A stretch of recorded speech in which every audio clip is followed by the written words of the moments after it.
In August 2014, Xeno fans were greeted with some incredible news. Shulk was officially announced for Super Smash Bros. Wii U and 3DS. This skyrocketed the popularity of the franchise and helped to make Shulk an RPG icon. But we're not talking about that. You've seen the thumbnail and the title of this video, so you know that we're going to be talking about the Shulk Amiibo. Because Shulk is in Smash, he got his very own Amiibo. In fact, he's currently the only Xenoblade character with an Amiibo, although that's likely going to change in about a year, since Pyra and Mithra are going to be getting their own. Anyway, right now, he's the only one. If you don't entirely understand what Amiibo do yet, let me give you a quick rundown. Amiibo, spelled with a lowercase a, yes, that's how it is officially, were revealed at E3 2014, along with the Mii Fighters. The idea was for Nintendo to make their own toys-to-life figures similar to Disney Infinity or the Skylanders, but they would be compatible with multiple games from multiple series moving forward. On top of that, they were just really cool figures, some of which were for characters that had never gotten official merch before, so people were excited.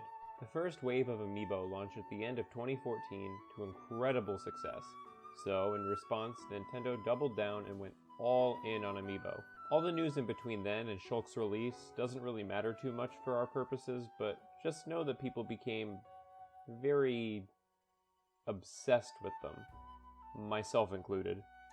Shulk's release was a bit of a controversial one. It was at the beginning of an era that would spell doom for Amiibo collectors. Shulk was exclusive to a single store at launch in North America. And what was Shulk's store, you might ask? GameStop. So, not only did they decide to make some Amiibo purchasable exclusively at one place, the place they chose for Shulk just had to be one of the most untrustworthy storefronts out there. Regardless, for me, getting Shulk was surprisingly easy. I might be an odd one out, but where I was, stock was pretty high. Over the years, Shulk has been reprinted, but overall he still is fairly rare among the Smash Amiibo. Well, we've got our Shulk Amiibo. What's that? What are we supposed to do with it, other than let it collect dust on a shelf? Well, at release, there were several Amiibo-compatible games available like Mario Kart 8 or Hyrule Warriors, but Shulk was only compatible with two games that had a non-generic feature, Super Smash Bros. Wii U and Super Smash Bros. 3DS. In those games, as well as Smash Ultimate, you can scan in your Amiibo and turn it into a sort of customizable training partner. It levels up as you fight, and it picks up habits and matchup experience. I remember people really liking this feature when Amiibo first came out, but I don't think many people use it as much now, unfortunately.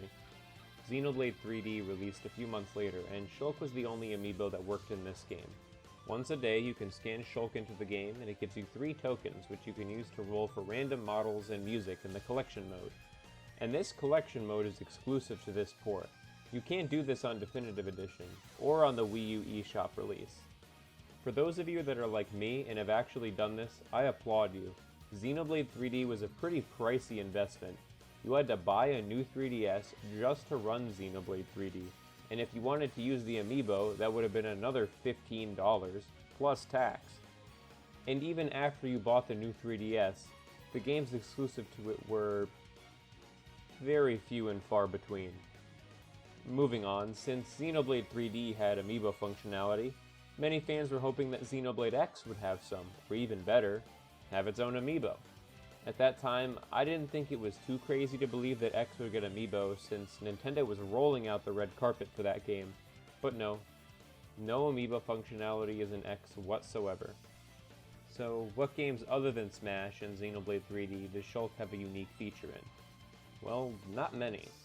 Yoshi's Woolly World and Poochie and Yoshi's Woolly World both have the same type of bonus for scanning Amiiboing. You get a yarn pattern you can equip on Yoshi themed after the character you scanned. So, scanning Shulk gives us this really cool pattern. Mario Maker 1 is actually an interesting case.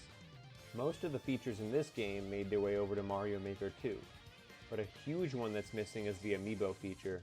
Scanning in an Amiibo into Mario Maker 1 would unlock a costume to use for the Mystery Mushroom, which corresponded to that character.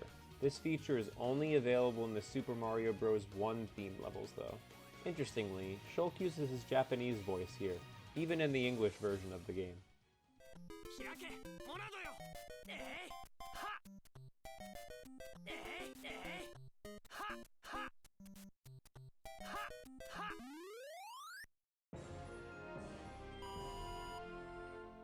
This next game is a lot more obscure, so I needed to do extra research to make sure I had my facts straight. Chibi Robo Zip Lash. Scanning certain Amiibo into this game will give you a statue that has Chibi Robo posing like the character. Shulk's statue is a mega rare and shows Chibi Robo wielding his plug like the Monado. Yep, that's it. Lastly, Kirby Planet Robobot is closer to the generic side, but I put it on the list because it still does something specifically for Shulk. If you scan Shulk while playing, you can give Kirby the ESP copy ability. I like that Shulk gets you a more psychic type ability rather than just a plain old sword. And that's it. The Shulk Amiibo doesn't currently do any other special things, besides look really nice on my shelf. And before you ask, no, Shulk does not work in Xenoblade Definitive Edition or Xenoblade 2, unfortunately. I just hope the next game in the series has some form of Amiibo support, because if not, poor Pyra and Mithra are only going to be used in Smash. Speaking of Pyra and Mithra, if and when their Amiibo do come out, I'll wait a little bit and see if any games that use them are released, and then I'll make a video like this for them. Thank you guys so much for watching. This video was a little shorter than the previous one, but I thought it was a nice change of pace to focus on a single thing this time around. Before I go, I'll quickly say that the next video is going to be Xenosaga related. I'm not going to spoil anything, but even Xenoblade fans are going to be interested in that. Alright guys, thanks again for watching, and I'll see you next time. Bye!